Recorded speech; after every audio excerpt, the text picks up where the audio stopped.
Un policier harcèle une femme latino-américaine au tribunal, sans savoir qu'elle est sa patronne. Karma choquant. Elle se retourna brusquement, sans comprendre. Quand elle vit les deux agents de sécurité en uniforme, les yeux plissés, et l'expression qui trahissait une certitude qui n'avait pas besoin d'explication, elle comprit. On m'a informé qu'à partir de ce moment, la logique ne serait plus qu'un obstacle. Madame, posez votre sac. Mettez vos mains en avant, tout de suite. La voix était forte et sèche. Elle ressemblait à celle de quelqu'un qui a l'habitude d'être suivi. Les gens s'arrêtèrent. Le bruit de la cafétéria s'atténua lentement. Le bruit des couverts, les rires des enfants et les pas rapides des clients se sont transformés en un bruit de fond. Hélène a levé les bras lentement, comme si elle ne pouvait pas accepter que cela la concernait. Son cœur s'est mis à battre plus vite, mais elle essayait de rester calme. Elle a regardé attentivement le garde de sécurité qui se tenait devant elle. « Que se passe-t-il » demanda-t-il d'une voix forte mais douce. Elle ne répondit pas. Le deuxième agent de sécurité attrapa son sac et fit tomber son téléphone portable par terre. Elle s'avança pour le ramasser, mais elle en fut empêchée. L'un des hommes la poussa violemment et la jeta sur le sol froid et lisse, devant de nombreuses personnes qui regardaient maintenant la scène. Son genou heurta violemment son dos. Son visage était tout près du marbre. La douleur dans ses articulations commença quelques secondes plus tard, en même temps que la surprise. « Vous êtes en état d'arrestation. Vous êtes soupçonné d'usurpation d'identité et d'escroquerie. » Elle essaya de relever la tête. « C'est très drôle. Je travaille pour le gouvernement de Boston. Vous vous trompez. » Mais les gens dans la foule ne l'écoutaient pas. Peut-être qu'ils ne voulaient pas l'entendre. Les gens avaient déjà jugé la situation, et la conclusion était simple. Si elle avait les mains menottées, c'est qu'elle avait fait quelque chose de mal. Personne ne remettait en question l'histoire des uniformes. Les gens ont sorti leur téléphone portable. Les enregistrements ont commencé. Des visages curieux se penchaient pour mieux voir ce qui se passait. À ce moment-là, la vérité avait moins de valeur que l'histoire que les gens inventaient en regardant et en filmant. Deux policiers sont arrivés peu après. Ils avaient été appelés par les agents de sécurité. L'un d'eux a souri en voyant Hélène par terre, comme s'il avait trouvé un trésor. L'autre a lu un communiqué à haute voix, mais elle n'entendait pas bien. Il y avait un léger bruit dans ses oreilles. Son corps était tendu à cause du stress qui était apparu soudainement. Elle avait l'impression que rien n'avait plus de sens à partir de ce moment-là. Dans la voiture, alors qu'on l'emmenait sans ménagement, elle regardait la ville défiler par la fenêtre. Elle essayait de trouver un signe qui lui indiquerait qu'elle était bien dans la réalité. Les rues de San Diego étaient toujours les mêmes. Des gens marchaient sur les trottoirs, des vendeurs rangeaient leurs étals, des adolescents riaient aux arrêts de bus. Le monde continuait comme si de rien n'était, indifférent à la folie qui grandissait en elle. Le siège en plastique dur de la voiture de police lui faisait mal au dos. La ceinture de sécurité lui serrait la poitrine comme une corde. Elle ne pouvait ni bouger,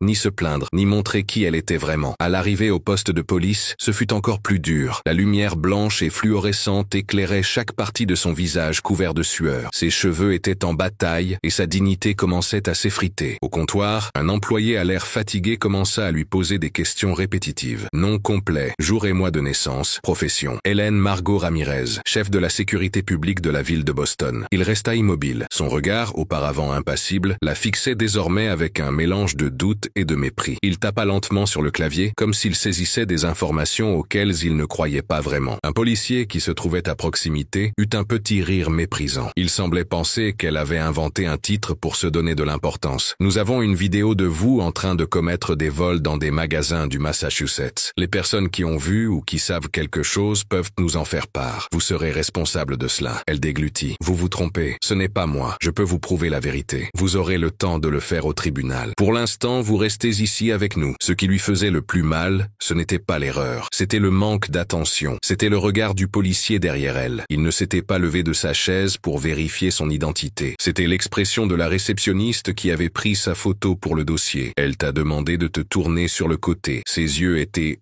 sans émotion. C'était le silence des murs, des caméras qui filmaient, des agents qui se rendaient compte que quelque chose n'allait pas, mais qui préféraient ne pas s'en mêler. Quand elle est entrée dans la cellule, le bruit du loquet métallique qui se refermait derrière elle était très significatif. C'était le bruit d'une histoire qui se déroulait. C'était une histoire racontée par ceux qui parlent le plus fort. Ce n'était pas une histoire sur ceux qui détiennent la vérité. Elle était assise sur le lit en fer, avec un matelas fin qui sentait le produit d'entretien. Finalement, elle sentit son corps se détendre. Il ne versa pas de larmes. Hélène n'était pas comme ça. Mais quelque chose en elle, quelque chose de très ancien, se brisa en silence. Sur le mur d'en face, une phrase était écrite avec un ongle ou du fil de fer. La phrase disait « Ici, personne ne peut échapper à l'oubli ». Elle l'a lu 3 fois. Elle repensa. « Ici, seuls ceux qui ne veulent pas être oubliés s'en vont ». Elle ferma les yeux. Sa respiration se calma peu à peu, mais sa tête était pleine de pensées confuses. Il y avait des noms que je devais garder en mémoire. Les dates sont des chiffres qui indiquent les jours, les mois et les années. Elles aident à marquer des moments importants. Les dates peuvent être utilisées pour se souvenir des anniversaires, des jours fériés et des événements historiques. Chaque date a un jour, un mois et une année. Par exemple, le 25 décembre 2022. Cette date représente Noël en 2022. Les dates sont importantes pour organiser son temps et planifier ses activités. Les personnes à qui je parlerai dès que je quitterai cet endroit. Pourquoi partirait-elle? Quoi qu'il en soit, elle partirait. Et quand cela arriverait, il n'y aurait plus d'endroit sûr pour les personnes qui avaient tenté de cacher la vérité derrière un mensonge mal raconté. Dans la lumière faible et humide de la prison, Hélène ne perdait pas espoir. Elle créait. Je faisais des plans. Ce qui s'était passé ne serait pas oublié. Cela deviendrait du combustible. Le début d'une histoire qui ne finirait pas mal, mais qui apporterait des surprises. La cellule était de taille moyenne. Elle était vide, ce qui la rendait très grande. Elle avait une fenêtre très haute que personne ne pouvait atteindre. Par cette fenêtre, une lumière bleue pénétrait dans la pièce. Cette lumière ne réchauffait pas, mais elle montrait que le jour se poursuivait à l'extérieur. Hélène passa de nombreuses heures assise. Elle était adossée au mur froid. Son menton était relevé, non par fierté, mais par détermination. Chaque minute passée là était une offense à son histoire. Chaque regard impassible d'un agent, chaque parole lasse dans les couloirs, chaque papier signé sans poser de questions, tout cela était comme un couteau qui ne coupe pas. Cela ne fait pas mal immédiatement, mais serre l'âme avec force, jusqu'à la déchirer de l'intérieur. C'est après avoir bu son 3e ou 4e café, sans y prêter attention, elle ne savait plus combien elle en avait bu, qu'on lui a enfin dit qu'elle allait être interrogée. Le policier qui l'accompagnait dans le couloir ne disait rien. Il gardait les mains derrière le dos et marchait comme s'il accomplissait un rituel, et non quelque chose qu'il devait faire. Elle a été conduite dans une pièce carrée. Les murs étaient gris et il y avait une table en bois qui portait les traces de nombreuses années d'interrogatoire. Un miroir qui n'était pas réel occupait l'un des murs. Elle savait comment jouer.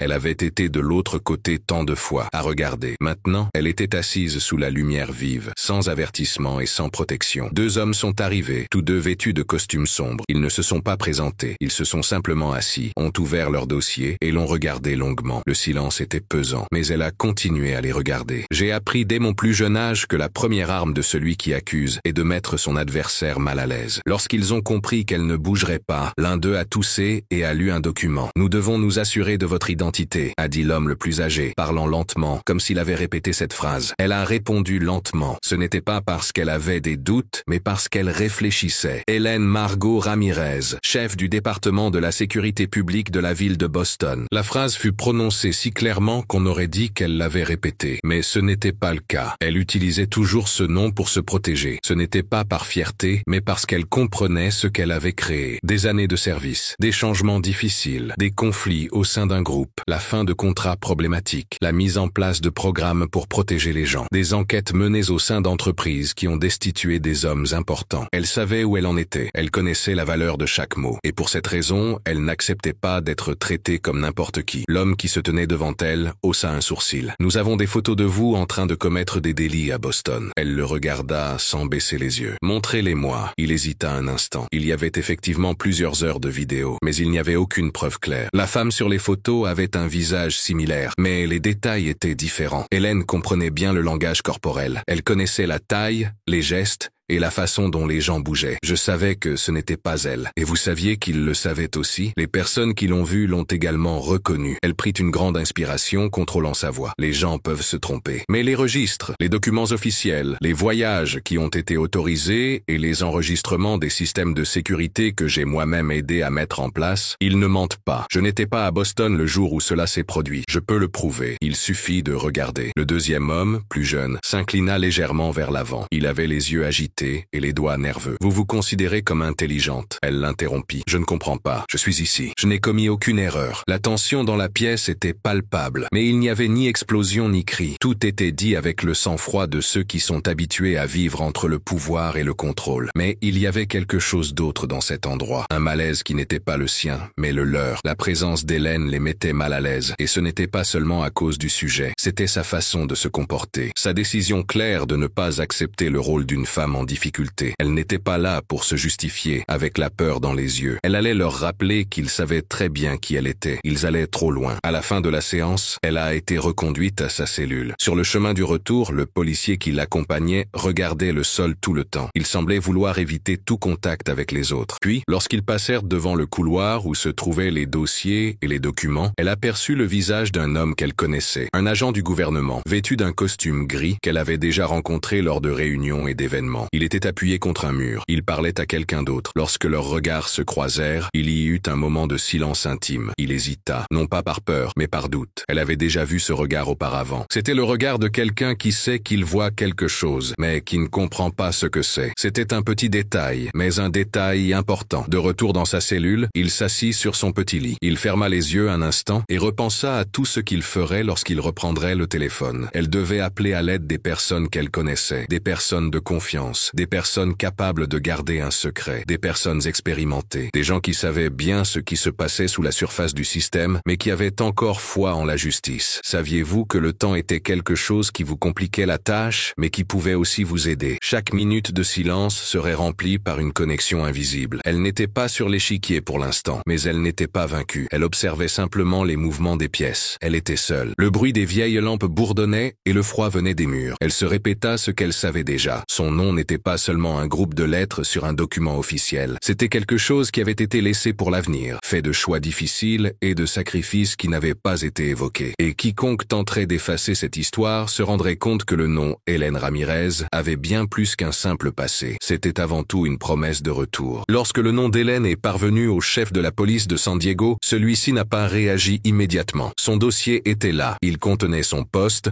son parcours et ses interventions dans des situations difficiles pour la sécurité du pays. Le dossier était imprimé, tamponné et ne pouvait être contesté. Le papier en disait long, mais ses yeux restaient de fixe. On aurait dit qu'il cherchait encore un moyen de ne pas voir ce qui était déjà évident. Ce nom était dangereux, non pas parce qu'il était lié au crime, mais précisément parce qu'il était tout le contraire. Hélène Ramirez était une personne célèbre dans les milieux gouvernementaux. Elle était crainte par ceux qui se protégeaient de la justice. En même temps, elle était respectée par ceux qui croyaient encore aux valeurs du service public. Elle était, pour tous, l'une des rares personnes à agir correctement, même dans des endroits où les intérêts malveillants semaient le trouble. Le commissaire, un homme plus âgé, vêtu d'un costume froissé et au regard fatigué, le savait. J'avais lu ses dossiers. J'avais entendu son nom être mentionné avec prudence lors de réunions secrètes. Cela se produisait surtout lorsqu'il était question de coupes budgétaires qui semblaient injustifiées, de démantèlement de groupes illégaux au sein de la police et de changements à la tête de la direction. Hélène ne le dérangeait pas parce qu'elle parlait fort. Elle l'inquiétait parce qu'elle agissait. Cela faisait d'elle une menace pour des situations qui, à ses yeux, étaient très utiles et ne devaient pas être remises en question. Avec la vérité clairement établie dans les documents, il pouvait faire ce qui était juste. Il pouvait libérer Hélène, admettre qu'il avait commis une erreur, présenter des excuses officielles et faire appel aux autorités compétentes pour que l'enquête soit menée correctement. C'était la bonne chose à faire, la bonne voie à suivre. Mais c'était une voie risquée. Si elle était libérée à ce moment-là, cela reviendrait à dire que son équipe avait commis une grave erreur. Cela reviendrait à reconnaître que l'action avait été excessive et qu'il y avait eu abus. Cela permettrait à des doutes internes de surgir. Cela aurait pu faire la une des journaux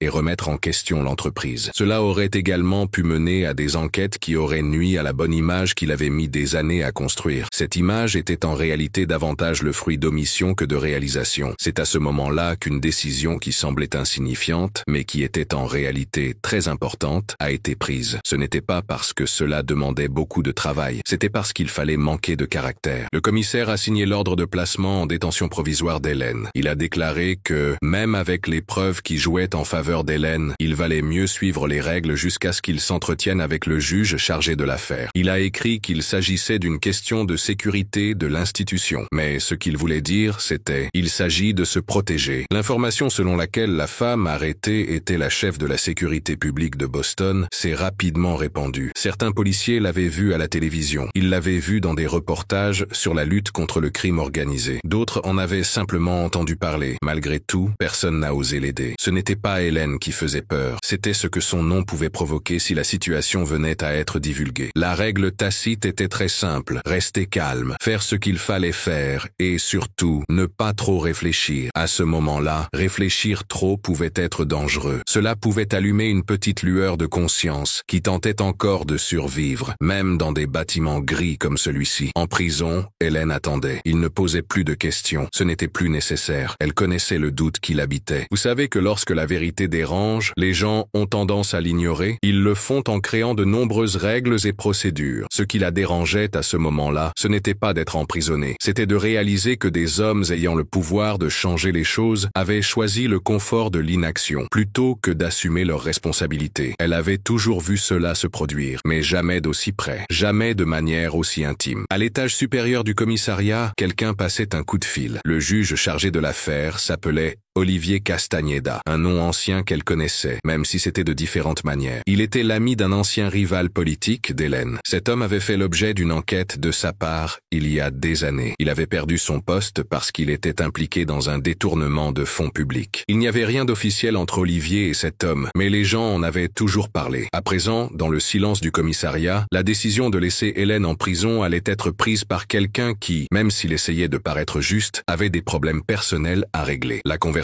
fut brève, sincère. Le juge demanda qu'elle ne soit pas libérée avant que la procédure ne soit enregistrée. Il ne voulait pas entendre d'autres explications. Il a simplement remercié l'institution pour son aide et a raccroché. De l'autre côté du téléphone, le commissaire poussa un soupir de soulagement. Il avait désormais un soutien, une raison légale prouvant qu'une personne se trouvait ailleurs lorsque les faits se sont produits. Une justification que les gens utilisent pour continuer à avoir peur. De retour dans sa cellule, une jeune agente a tendu un papier à Hélène pour qu'elle le signe. Elle a regardé l'employé. Elle n'avait aucune mauvaise intention, seulement de l'acceptation. Hélène a signé en silence. Le papier n'avait pas plus de valeur que les murs froids qui l'entouraient, mais c'était un élément supplémentaire du théâtre dans lequel elle devait jouer sans texte. Cette nuit-là, alors que les couloirs du commissariat se vidaient et que les bruits extérieurs semblaient lointains, elle s'assit par terre. Elle appuya son corps contre le mur et posa sa tête sur la surface froide. Elle ne parvint pas à dormir. C'est ce que je pensais. Elle ne se trompait pas. Elle savait déjà qu'il ne s'agissait pas d'une erreur. Il s'agissait de prendre une décision, une option qui avait été choisie avec soin. Quelqu'un, quelque part, avait décidé qu'il serait plus facile de la laisser tranquille et de ne pas la remarquer que d'admettre qu'il avait tort et de l'affronter comme il se devait. Et c'est à ce moment-là que quelque chose en elle s'est figé. Ce n'était pas une révolte bruyante, ce n'était pas non plus une promesse insensée de vengeance. C'était une conviction calme, mais certaine. Ils avaient peur d'elle. Elle n'avait pas peur de ce qu'elle pouvait faire avec ses mains. Elle avait peur de ce qu'elle pouvait montrer avec sa voix. La vérité, dite par quelqu'un qui connaît bien le système, est plus forte que n'importe quelle arme. Elle ne savait pas combien de temps elle allait rester là. Je ne savais pas combien d'autres personnes allaient accepter ce mensonge. Mais vous saviez qu'à partir de ce moment-là, chaque seconde deviendrait un souvenir, un document, un avertissement. Et quand elle reviendrait, parce qu'elle reviendrait, tout cela ferait partie de l'histoire qu'elle raconterait. Pas par vengeance, mais pour réparer. Le choix qu'ils ont fait cette nuit-là semblait simple pour ceux qui ont signé. Juste une règle de plus, une précaution supplémentaire. Mais c'était en fait la première page d'une histoire qui ne serait bientôt plus un secret. Hélène